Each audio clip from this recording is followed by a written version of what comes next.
I mean, I don't know what else you can say, really. It's crazy. It's like a siege of Downing Street. It's like the shark has been well and truly jumped. I think the only thing now left for Boris Johnson is to turn sort of full Donald Trump and start tweeting from inside the bunker. You know, my people love me, and, you know, I'm never leaving. I'm doing this for them. I think it may come to that. Yeah, I mean, it's going that way, isn't it? It's already going that way. You can see that the very small remaining group of people around him are already beginning to invoke this idea that he has a duty to stay on behalf of everybody who voted for him because they thought he was going to deliver Brexit. And this seems to be his justification for carrying on. I mean, it's utterly surreal watching this. I mean, the numbers, how he thinks he can govern, you know, now, even if he can somehow cling on to the job, the idea that he can overcome this number of people that have come out against him. But that's it. I mean, and begin to put policies through. Surreal. I think all five of us are completely gobsmacked by what we've seen today. I mean, and in some ways we're speechless. But obviously, that wouldn't be a very good hour's worth of TV if we were completely speechless. But it has gone and in fact, the Prime Minister's PPS, you know, his sort of bag carrier, has been out and about just in the last few minutes on TV screens saying that the Prime Minister is up for a fight. And other colleagues of his, other Conservative MPs, have been saying that he, Mr Durridge, has gone full comical alley, you know, as in he's a spokesman who can't even believe what he's saying because what he's saying is so ridiculous. And as Isabel said,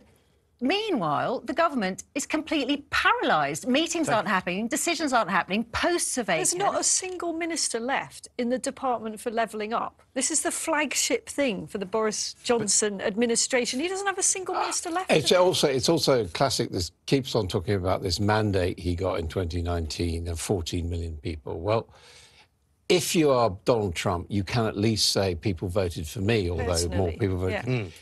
No one, other than the people in his constituency, no one voted for Boris Johnson. Right. What they actually did was they voted for individual MPs, and it's those individual MPs in the Conservative Party who are now saying they don't want Boris Johnson as leader. So it's got, you know, it really has gone completely mad. And what we've now got also is Boris Johnson supporters going out and said, if anyone deprives Boris Johnson of his mandate, there must be a general election because otherwise it's undemocratic. So in other words, you've got fellow MPs misinterpreting how British democracy works in their own interest to try and keep Boris Johnson in place. But James, isn't it the case, though, that a lot of people did vote for the Conservative Party, particularly in the Red Wall, because they liked the look of Boris Johnson. They thought he would get Brexit done. And so while they didn't, as Adam say, actually vote physically for him, they did kind of vote for what he believed in. Yeah, absolutely. Look, they voted for him because he led that party and because he led that party with a set of policies that made them electable. But they voted for a manifesto that he's abandoned, for example. Well, part I don't think he ever got to it, also, did he? he's abandoned it because of pandemic and because of other things. And that's,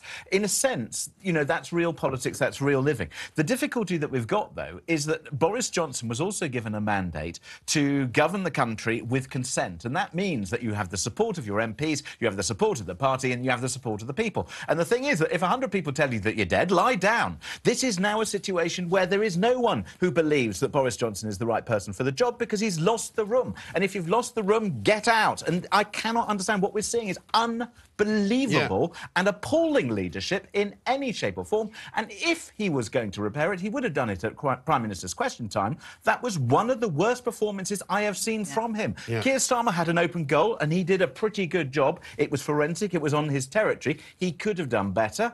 But Boris Johnson's performance was pathetic. It wasn't great, and even his own people could see that the game was kind of up. But Isabel, they keep talking about people behind closed doors in Downing Street encouraging Boris Johnson to stay. I mean, who are these people? Well, I mean, I'm going to speculate wildly that possibly his wife, Carrie Johnson, may feel that one of the best aspects to being married to Boris Johnson is being in Downing Street and being the First Lady, and possibly she has been encouraging him to stick it out. I thought there were so many extraordinary moments today, both in Prime Minister's questions and also in that liaison committee, that it's hard to know where to begin with it. But when he said the job of a Prime Minister, when the going gets tough, I'm paraphrasing here, is to keep going, this betrays his fundamental misunderstanding about what the job of the Prime Minister is, which is to put the country first. Exactly. And he is and to lead. And all he is doing is putting Boris Johnson first, maximising drama. I'm sure this will be great for the value of the after-dinner speeches that he's going to give any time from about next week. But it's not doing the country any good, is it, by any measure? The other people who are asking him to stay, other than his wife, are he got a big round of cheers for it today in Question Time. What Sir Keir Starmer called the charge of the lightweight brigade. Lightweight brigade. In other words, people like Nadine Dorries, Dominic Raab, Jacob Rees-Mogg, who know if Boris Johnson goes, no replacement leader in their right mind would give them a senior job in government. Exactly right. So all these people are making it abundantly clear, picking up on James's point, that they are not there to do any sort of public service. They are not there to look after the government and therefore look after people who voted for them. They are only there because they're trying to cling on to their job. As you said, those cabinet ministers know that they are going to be out of a job as soon as he is out, so they're clinging on to him, he's clinging on to them. Meanwhile, the water's lapping on them. And it's really pathetic. I mean, another one to watch is Brandon Lewis. You know, there was a announcement tonight that he had resigned, and then the next thing we saw was him turning up in an official car and going to number 10. And it wouldn't surprise me if before probably this programme's over, he emerges as a successor to Michael Gove. Well, Gove's a great example of the day, isn't he? Because, you know, he wasn't in Prime Minister's questions. Everybody wondered where he was. It turned out he was kind of making a plan to tell Boris to resign. He had already perhaps already. He went ahead of the rest of them, which I think is why he's been first for the chop. But then he gets fired.